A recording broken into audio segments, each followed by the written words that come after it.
mid lane is gonna have to be something somewhat able to support the river too. It cannot be Rafaela. I think that's I guess. if Why you go not? greedy You get the heal. at least you try to reach to that point where you're very strong. So yeah. Okay. Oh, okay. great Now call. we're back. Okay. Yeah, we're fine. back. Okay. We are allowing the Harith as long as there's the Rafaela. Oh. How about that quick pickup from Geekay Esports? And by the way, this was the idea of Onyx Indonesia. Yeah. Actually, to pick up the Granger up against the Harith. Every time, I think it's just a camera thing. Whenever he sees a Harith, it seems like it takes him back to that season 15 and 14 era where it's Granger versus Harith. Yeah.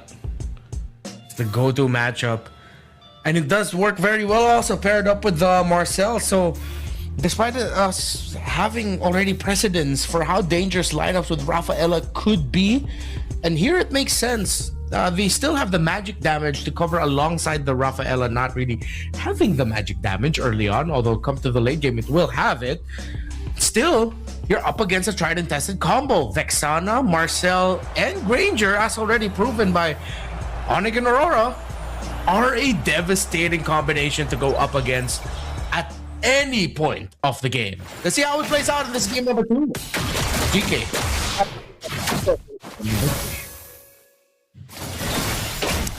You know what, Renmar? The manner of which they picked the Vexana as well as the Granger. If you look back to the draft and watch it as it went by, they picked the Granger so quickly. Look at that. Okay. Esmeralda versus Uranus. This is his time. Season 9 and back in season 7, there's so many times that there's so many games you're playing in my head right now where he is the Esmeralda up against the Uranus and he wins it all the time. The eternal battle is what we used to call it, and it's crazy. It comes back at this most auspicious of times in the current history of MLBB that we have. When all else fails, you just fall back onto those two to duke it out over and over again. Shark gets spotted out. Great taunt to keep himself alive just long enough. They could have completed that chase and finished him off, but his own taunt saving him. He did have to burn the flicker, though, to survive. Yeah. Gonna be in the middle. Nolan. Zeno, look at this rotation coming out from Zeno. It's not level 4 because of that. Best player is already ahead though, so you can say that their Alpha7 with this Yi and Chin knew exactly where to position themselves and get almost an advantage over this Nolan. And they would have to pick up the stack here for this Nolan. Still has the Kramer up top, has to collect it at some point. And however, it's way too far from the neutral objective that's upcoming, the first turtle. So maybe Geekay Esports will not be equipped to deal with this. And with how they're positioning right now, it looks like that's the case. Cold World is able to get away just in time. Great combos right now by Alpha7 to stop GK from getting any momentum here. But Zeno Bomba is able to still retrieve the turtle at the last possible minute. And the golden hour looks good, setting it up for Baba Yaga, but he's not going to be able to get the damage off of the best player one. Aizen still alive. GK get away with it and take a green cap alongside it. Nath is still relentless. He doesn't want to let go of this. He knows the GK can't take him down, and he keeps on going forward, delaying the rotations of GK. Well, that's what's to punish because they didn't get anything out of that. They are winning the turtle fight actually, but then they lost the retribution battle. Zeno Bomba, ever so reliable, and the sole reason why they won that fight. Retribution on point. Nats wants to punish, but Geekay Esports just focus on the orange buff, and now they can collect their own purple buff. Everything is looking real good now for Geekay Esports once again. Still, Alpha7, this kind of lineup that they have with the Rafaela makes it so that they can actually take the team fights. And look at this. No threat at all. I mean, Zeno, good on the retribution, but will find a lot of struggles taking out the heroes of Alpha7 just because of the healing prowess of Cold World. Conceal. They get the freezing moment. Shark forced to use the flicker also. No surprise initiations coming out of the Belleric here. They're gonna have to be honest with when they dish it out. At some point, maybe GK, if they really want an actual like big chance into this, they need to start playing more around their Granger, and it looks like they are now with this rotation. They can get some nice combos off and start chaining some kills together after Yaga gets the Sky Piercer. Then it should be good, and the game plan for GK will be activated. Again, this lineup is built around this Granger, around this Marcel and their combo, and of course supplemented with some great damage burst through the Nolan and the Vexana.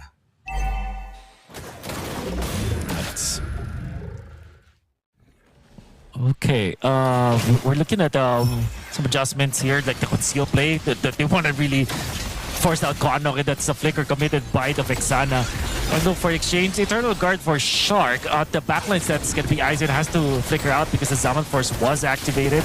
They're out of the zone, but look at that slow trickle down damage coming up from that to take out Xeno with that flicker, but that will be an exchange. A 1-for-1 will favor Alpha7 because of the retribution, but of course, the resurrection that allows Alpha7 to now have the advantage. And it is here now for Alpha. Their best chance of being able to take the turtle, and they do. Aizen trying to deal as much damage as he could before he goes down. Yaga not going to be able to get any kills or a lot of damage. Gia decides to flicker as the Zaman Force. The Granger is underneath it all, and Yaga gets punished. Alpha7 is locked in and woken up, and they are feeling good at the start of this game number 2. They have a lead over GK. The reason why they won was because of that concealed play coming up from Shark for prompting the flicker onto Koanok.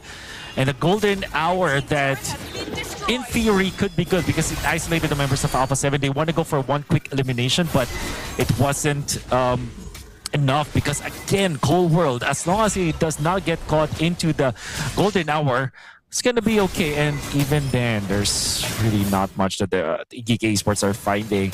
As good as their coordination was in game number 1, this time Alpha7 are repaying in kind. They are the ones who have a much better grasp of the team fights. At the same time, we were doubting it, but then they're making it work. The condition was as long as it's the Harris paired up with that Rafaela, and it does look good. Let them cook, and they are cooking real good right now. Alpha7 are feasting on GK, but it just will take a moment, frozen in time, a snapshot. Maybe a couple of good ones over and over again just so that GK can turn it around. But once the Uranus falls, then it all falls down. Too much pressure onto the Marcel. They're not going to be able to hold this formation. What a pick off by Alpha7, and they're going to continue it under this tower. Yaga and Shen, supported by Koanok in the bush, and they're able to hold on. Shen still able to get a kill onto Cold World. That's an outplay by GK. They get the freeze moment onto their golden hour, onto the Esmeralda, but of course, Nafs gets away. There's so many missed spells in the tail end of that one. They did, however, properly punish Cold World out there, but unfortunately, the Eternal Guard does not land properly. Retribution, Baba Yaga actually wins it. It's gonna be the turtle. That is the gold laner to secure that kill, that turtle take. Wow, Xeno Bomba, ever so brave. Look at that. Jumping in front of Alpha7. Well, they do understand that there is a little bit of advantage that they have, but gotta be careful out there if you're playing like that as the assassin. Still, though, Alpha7 have a very small lead. This could be anyone's game. In terms of the towers, GK have yet to break one, though, and that's what they're trying to find right now. An opening. A pick-off. One kill. To make it a little bit easier for them to open the map while they're going to be trading for their first tower. They're probably going to lose their second, but that needs to start from something. And here comes Shen entering golden hour. Oh, but they brought down the Guardian a little bit too early. Couldn't capitalize on the damage, but the presence is there. They could have waited a little bit longer to bring it down. It does not freeze the animation of the Eternal Guard going down. It does not stop. Oh. A little bit of a quiet there for teams, but Nolan wants to take a piece out of best player, but best player is seems like he's fairly healthy out there. And they have no signs of the other members of Alpha7. They now find out that there is a big formation of Alpha7 members here in the right side of the river. But for now, they're gonna be fine just clearing out their own side of the jungle, getting the purple buff for the Nolan. Zeno Bomba wants to get a pick-off in here. Sia shows himself, but for the presence of the Rafaela in there, it's not likely that they go for that. That was a weird retribution from Zeno. 14 seconds before the Lord spawns. Yeah, I don't know if he was just trying to force out a reaction, maybe an overzealous early flicker just to make sure that they could escape. But that's not gonna work, and that won't work for a majority of these players. Oh, suddenly Shark with the engagement, and here comes Alpha7 with the response to follow up with the great Wrath of Dryad, but the Yaga gets a kill there onto Zia. That's gonna be a slow bubbling start here for this Granger. Now has the first set of stacks for the Sky Piercer. Did have to use the flicker to get away from safety though. And the resurrection from the Rafaela means the Harith will be back. Alpha7 is taking a lot of damage, but so is GK. The Nolan is not anywhere close by. Will Alpha7 read the situation correctly? They see the Nolan up top now. It looks like they can support with plays, but Aizen gets taken down. Or excuse me, he gets to take down the Belleric. Nats goes and Falling Star Moon. Aizen gets to flicker away. Best player 1 is chasing after him, and he just uses the Consecration to get away. But BP1 is stuck. He's left alone. He needs the help, but some outplays, some moments of brilliance from him, but that was way too risky. It looks like a massive miscom by Alpha7. And there's no resurrection coming up from Color because they used it for Zia, which would have given them the advantage. And a big takedown on Nats. Onto the middle, the Eternal Guardian lands into Core World, pushing away that Rafaela. It means that Zeno will take that Lord for Geekay Esports so cleanly. And you're right, Renmar. It looked really good for Alpha7 at a certain point, but miscoms happened. Miscalculations happened for Alpha7. Geekay Esports quick to punish. They may have lost 1 or 2 of their members, but that's a bigger price. The shutdown on the best player 1 is too good to have at the stage of the game. It was not worth it. Here comes the golden hour. He brought down the Guardian. It delays the damage, but it still goes down. Okay, so now I'm learning a little bit more and more with the Vexana and the Marcel combo. That is interesting. And now GK. It looks like Alpha7. I feel like that big loss was just way too demoralizing for them. Zia falls down. They are slowly crumbling. Yaga is now on his 3rd stack for the Sky Piercer after getting his first of that long dance. And just when it looked good, it now looks terrible. But great for GK, who have crawled back this comeback from next to nothing. Despite being down when it comes to gold, despite them having a lot of troubles, they still managed to keep their mental faculties intact, Renmar, and they are not creating any mistakes. In fact, they're the one forcing the errors. Papa Yaga now prepping up for this one after the golden hour. Zia getting caught many times in this game as well as best player, allowed Geekay Esports to collect more real estate in the map that eventually led them to take inhibitors at the top and the mid lane now. And of course, a lot of stacks for Yaga. The combo, the golden hour into the damage output of this Granger.